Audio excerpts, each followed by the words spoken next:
So now we will learn about the how can we implement trigonometric functions in Python. So the NumPy package or the NumPy function has given us some functionality which we can use to figure out or to find out the values if we need sine values or cosine values or tangent values. So let's say in this example we are using x equal to 10, so we have a value x equal to 10 and we need to find what would be its sine value, cosine value or a tangent value. So the NumPy has a functions, so we will use NP, which is the NumPy short which we have given on the above, and then dot sine. So sine is one of the functions which we can use to calculate the sine value. Similarly, we can use cos cos to find out the cosine value, and then we can use 10 to find out the tangent value. So when I run this cell, I think I didn't import NumPy package. So let me run. Yeah. So hopefully it has fixed. So now we can see what would be its sine value, cosine value, and the tangent value. So the sine value of 10 come out to be minus 0.4. The cosine value is coming out to be minus 0.83, and the tangent coming to be 0.64. So this is how we can use trigonometric functions to calculate any trigonometric values. The next is the log function. So log functions can be used to find out the log value. So depending upon what is the base of your log, if by default if you don't provide the log, by default the base would be 2.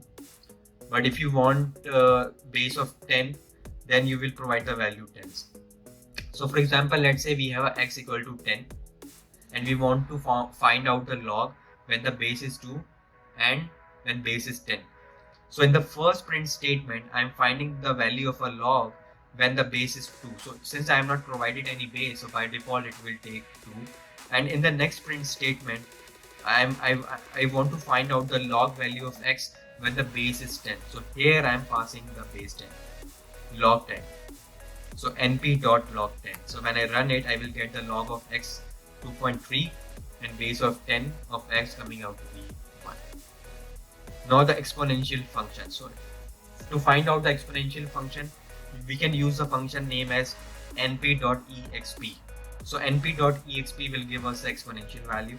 So let's say I want to find out what would be the exponential value of 2.3, which come out to be 9.7, which is quite close to 10 because we use only one decimal place. If we use more than decimal place, then this value will close to 10. Now, so far in the example, what we have seen, all those scientific functions we have used on one particular element.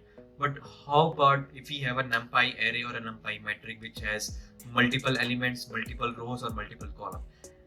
It will work exactly the way we did so far. So let's say I'm creating or initializing a NumPy array through arrange function, values from 1 to 50 or means 1 to 49, and the step size I'm giving 5. So increment would be of 5, and then I am reshaping ARR. I am reshaping to 2,5. It means we will have 2 rows and the 5 columns. So I have a one-dimensional array of these elements, and this is a two-dimensional array or a NumPy metric of 2 rows and 5 columns.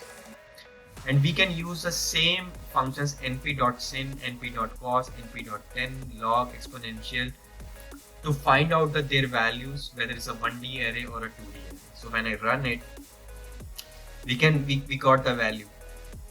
So we can see that it's saying that sine of 1 comes out to be 0.84, sine of 6 coming out to be minus 0.27, sine of 11 it's coming to be minus 0.99, sine of 21 is coming to be minus 0.28. So it will do element by element. So similarly, in the case of two-dimensional array, which is 1, 6 and so on, is doing the exact same way. It will go element by element and gives you the output. So this is how we can use log or any kind of a scientific functions to find out their values. Now the next operation are arithmetic operations. So in the arithmetic operations, we can do addition, subtraction, multiplication, division. So let's say in the case of a list, how list behave when we want to add to list. So here we have created two lists, L1 and L2.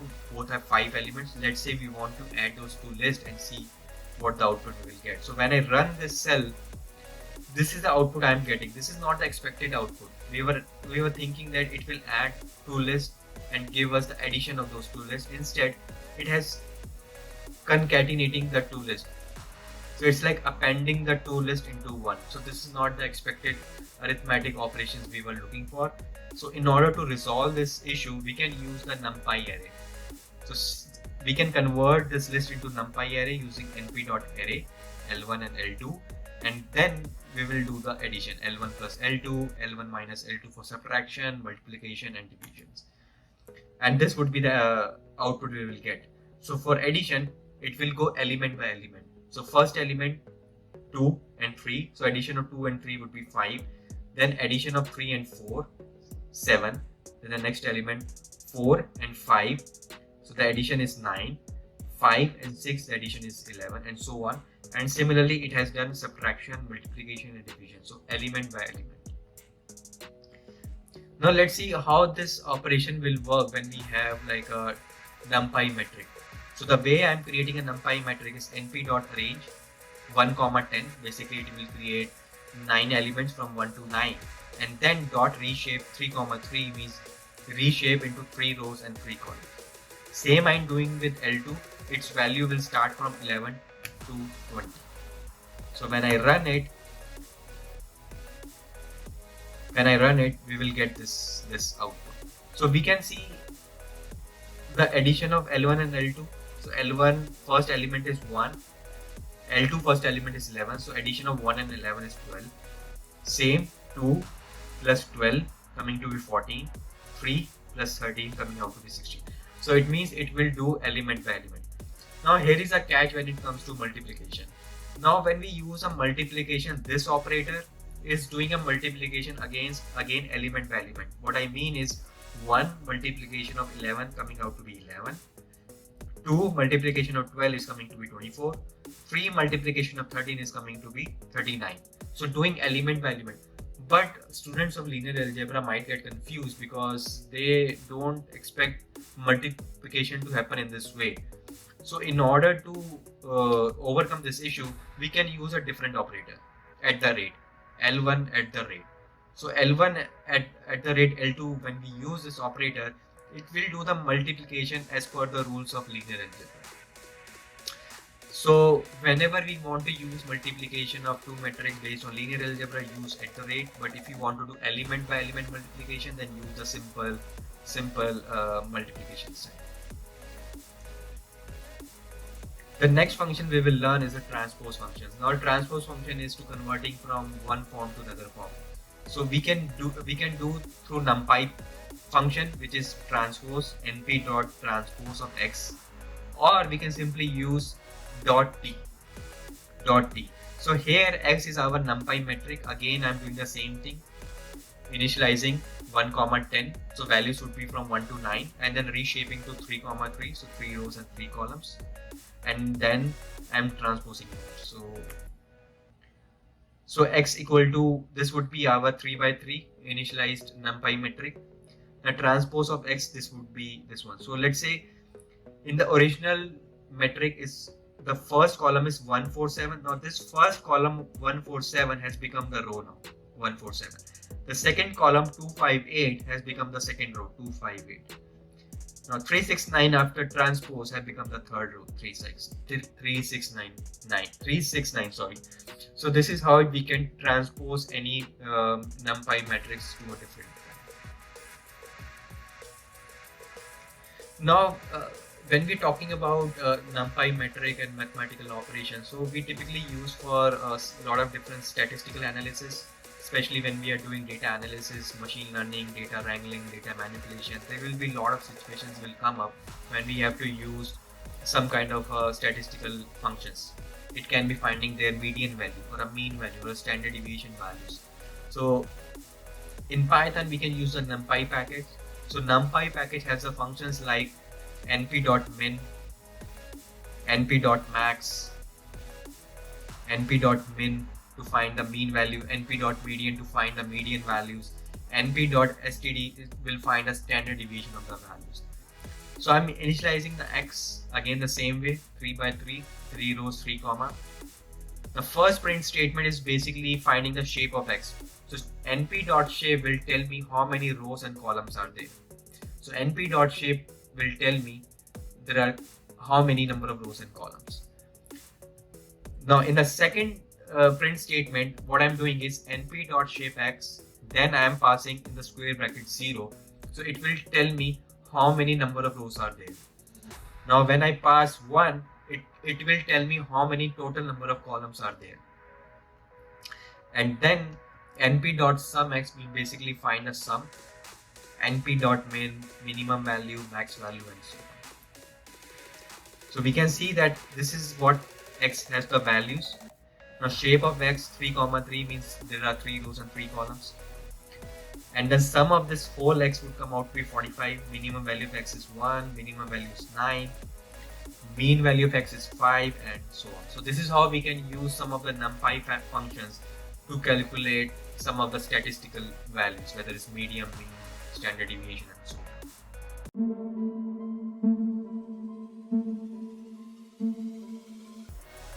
on. So now the next function is how to generate random values in a NumPy array. So there are multiple ways we can generate random values in an array or NumPy metrics, but what we are in this video, I will show you that there are the 3 ways of generating random values. So the first one, what we will do is to generate samples from normal distribution. So I will not spend too much time on on normal distribution. So what normal distribution is like, when you plot any graph, you will see like a bell-shaped curve, and that is called like a normal distribution. So the way we can generate random values from normal distribution is that there is a function called np, which is NumPy package np. Then we will use .random.rand, and then inside the inside the circular brackets, you provide some value, like how many elements you want or how many values you want. So here I'm passing 5. So I'm saying that create a one-dimensional array of 5 elements in it. Similarly, in the next line, I'm creating a random underscore matrix, which basically store 2-dimensional array or a matrix. So how I'm creating is I'm using the NumPy random.rand, and now I'm passing the shape 4 comma 5, which means 4 rows and 5 columns. And then when I run it, you can already see the output. So the random array or the random underscore arr, it generating the 5 values, which is 0.56, 0.58, and so on. Similarly, for 2-dimensional array or a matrix, we got like 4 rows and 5 columns, because here we have mentioned 4 rows and 5 columns. So this is how we can create like a generate samples from a normal distribution using NumPy functions. The second way we can generate random values is through from a standard normal distribution. Now what standard normal distribution is like, when you have like a bunch of numbers in it, when you take a mean, if the mean is coming to be 0 and standard deviation is coming to a 1, then they will going to be have like a standard normal distribution. Now how to generate those values, again it's quite same, absolutely same, except for just one single alphabet difference. Is here we are using np.random.rand, but here we are adding one extra alphabet, which is n. So rand n. So this is the function we will use to generate samples from a standard normal distribution, and rest of the things is exactly same. And since I see in this random generation, you will see some negative values, because as I mentioned that the mean, it's 0, and the standard deviation would be 1. The mean would be 0, could be possible when we have both positive values and the negative values, and when you take the sum of all the numbers, you're getting mean 0, and that's why you will see some negative values in it. But in the case of normal distribution, you will see more of a positive values in it. And the third one, the way we can generate the random values is using the function called random.randint. So here you have to pass multiple parameters in it. So let's understand what does it mean. So what I'm saying is that when I'm using 1 comma 10 comma 5, what it's saying is that 5 create a one-dimensional array which has like 5 elements in it, and those 5 values should be lying between 1 to 10. So what let me repeat. So what I'm saying is that create a one-dimensional array of 5 elements. That's why here I'm passing the 5. Now I want their values to be lie between 1 to 10. So here I'm passing 1 to 10. So in that case, NumPy will generate a one-dimensional array of 5 elements, and its value will be lying between 1 to 10. And similarly, we can create a two-dimensional array or a matrix using the function randint. Now here we will pass multiple values.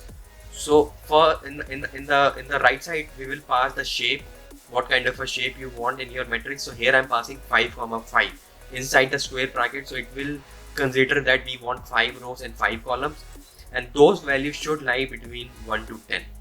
So here I'm passing that the value should be 1 to 10, or you can give some different values as well. You can say that, hey, I want those values to be lie between 10 to 100. So that is how NumPy will able to understand whether we need to create a 1D or 2D because of this shape. Because if we are passing the square brackets and inside we are passing rows and columns, it automatically will understand we have to create a random generated NumPy metric. Whereas if we don't pass any square brackets and just passing a single value, it automatically understands that we want a random generated one-dimensional array. And we can see that first it has created a random array with 5 elements, and its values are lying between 1 to 10. And similarly, for two-dimensional, the values are lying between 10 to 100, 5 rows and 5 columns. Now the next part is how to access the elements in matrix or an array. So the way it's very straightforward. Let me create a array of 10 elements, and its values are between 1 to 100. So let's say I want to find the fourth element of an array. So fourth element, as we know that the location or index will start from 0. So the fourth element would be 0, 1, 2 and 3. So this is the fourth element, and we are expecting the output should print as 31. So the way we will do is to pass the name of that array, which is here what we have created, and then I'm passing 3, which means it's pointing to the fourth element of our array, and the fourth element is coming to be 31. Now if you want to pull more than one element, again it's straightforward.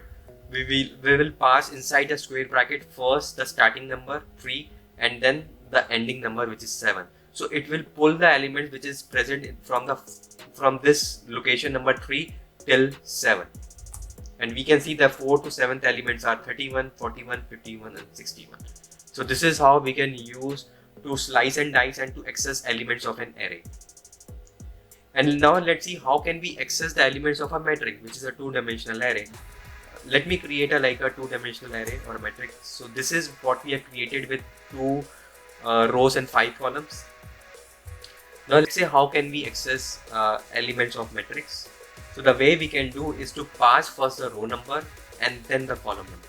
So in this example, I am passing 0, which would be our row. So the row number 0 is 1, 11, 21, 31 and 41. And then I am passing the column number 2. So the column number 2 would be this one, 0, 1 to 21. So basically I am expecting the output to be print as 21. And similarly we can do with the next element, where I am saying that, hey, the row number is 1. This would be the row number 51, 61, 71 and so on. And then the column number is 4. So the column number is 4 is 0, 1, 2, 3, 4. So I am expecting the output to be 91. So that's how we can slice and dice the array and matrix. The other way what we can do is to do pulling more than one element across rows and columns. So let me create one matrix with 4 rows and 5 columns, and its value will lie between 1 to 200. Now let's say I don't want to pull only a single element of a matrix. I want to do a slice and dice of a matrix. So the way I said that first would be always a row number and the second would be a column number. So before the comma, I'm saying 1:3. So what it means that start from row number 1, that would be this one, and go till row number 3. That would be this one. And then comma, I'm saying the column number 0. So the column number is this 0, 1 and 2. So this would be our column number 0, 1 and 2, and pull those elements from it. And the output is coming 51, 101, 61 and 111. So we can see that row number 1 will start from this one, 51, 61, and then pull the column number from 0 to 2. So that's why it's pulling 51, 61, 101 and 111. And similarly, in this example, before the comma, I'm not passing the starting number. So it means that the rows would be start from 0 and then will go till 3.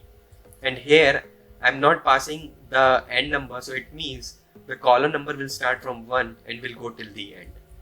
And we can see that it has start from the 0, which is 1, 11, and it's going till 3.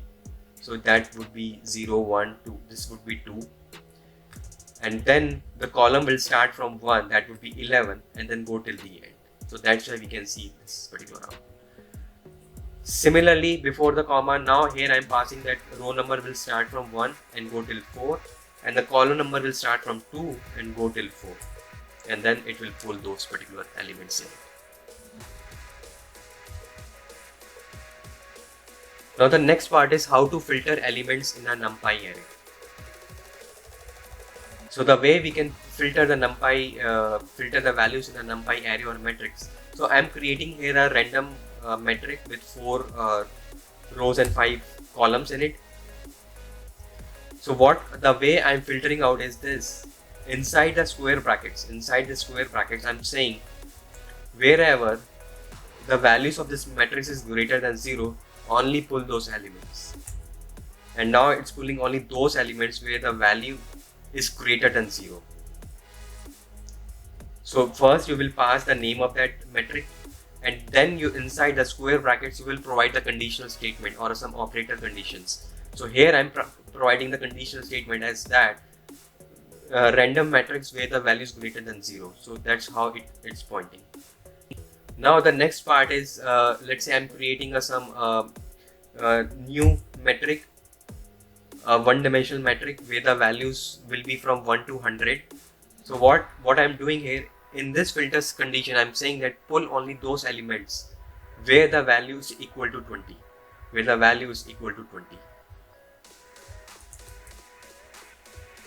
and since we don't have any value which is 20, so it has not pulled anything. So let me pull, let's say 72, or maybe let's say 72, and it has pulled that particular elements. Or let's say greater than 70. So we can see that it has pulled all the elements where the value is greater than 70. So this is how you can use a filter statement to filter some of the values in the NumPy matrix. And similarly, we can also modify some of the values of a NumPy array. So you can say that NumPy array or a metric is it's like a mutable where we can update their values once we have defined it. So let's say rand_metric. This is the matrix I have defined with 15 elements in it, and its value will be increment of a 1.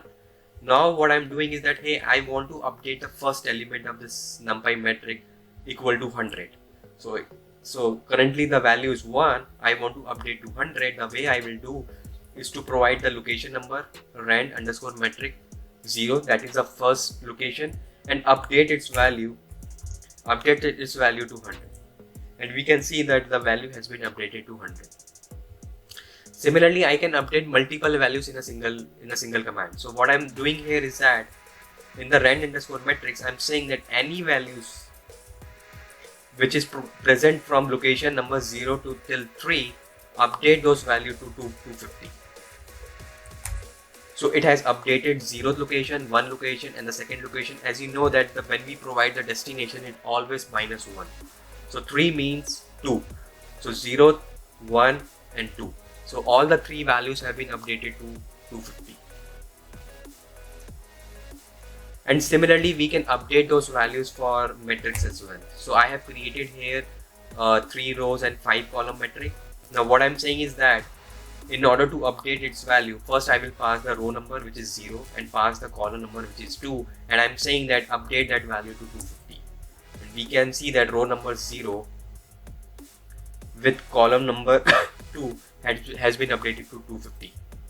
Similarly, I can update multiple values as well. So in this command, what I'm saying is that before the comma is row number. So start the row number from 0, go till 2, and then in the column start from column number 0 and go till 2, and then update its value to 5,000. And we can see that values has been updated to 5,000. So this is how we can update the values of a NumPy array or a matrix. And the last part of this NumPy is how can we save any NumPy output or load any NumPy output. So let's say I have created this random matrix with 3 rows and 5 columns. Now I want to store this rand_matrix locally in my desktop or a laptop or wherever I want to store it in my hard drive, so that in future I can load into the Python notebook and do some operations on it. So in order to save this output rand_matrix in some file locally in your desktop, the way you can do is to use the command np.save, and then you will provide the name of the file. So here I am passing the name of the file NumPy_matrix. So this would be the file will get stored in locally in your laptop or desktop, and then I'm passing the variable name. So which variable you want to store it. So here I am created rand_matrix, so that's why I'm passing this rand_matrix. You can do other way around as well. You can store that output in a zip format as well. So assume it like, let's say you have a very huge output file, and instead of storing in a raw format, you want to zip it out so that it takes less space in your local machine. So the way we can do is use the command np.savez, and then pass the name of that file and the name of the variable which you want to store it. And the command has been run successfully, so it means that file has been stored locally in my desktop. And now let's say in future I want to load back into my Python notebook for some code, some operations. So the way we can use a load function, np.load, and what I'm doing, the file which I've created just now, which is NumPy_matrix, let's load that file. So the way I'm loading that file is NumPy_matrix, and the extension of that file is .npy. So the file which gets stored here would have an extension .npy, and now I'm printing this. So this file will get stored into load_matrix variable, and then after that you can do the operations whatever you want. So for example, let's say I want to update the first 2 values to 250, and let's print it, and it has been updated to 250. So this is how we can use to load and save NumPy output locally in our system, so that in future whenever we need it, we can just use the load command to load into our Python notebook, and we can use for our operations or any kind of expressions or commands you want to write.